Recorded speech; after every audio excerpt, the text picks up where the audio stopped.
con đang cầm lên đây nó này lên với bộ này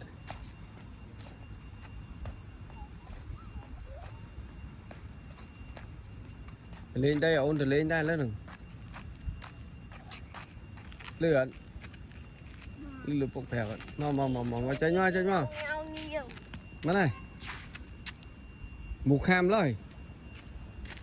lướt cái gì kéo sẽ đạp tỏ lên cho nó thế bây giờ nó thế nào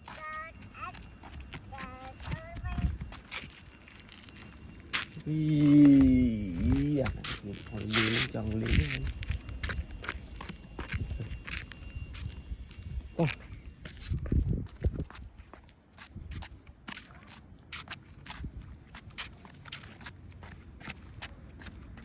mà nè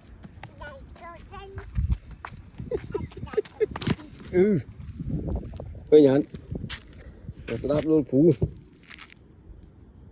thế không ai mà lên đây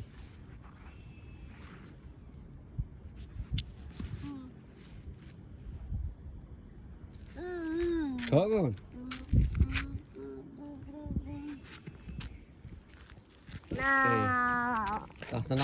nào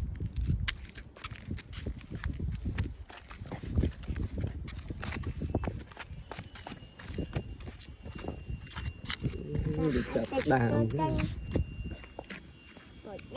nào bon nào vừa mục này hai cây la thì vừa ý bài tránh biết á trời đua tiên lão ạ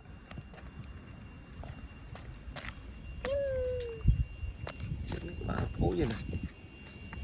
giờ rút rút ở đói thò đã hai cây la nọ bon nọ mà nãy con này con có thể ấy nó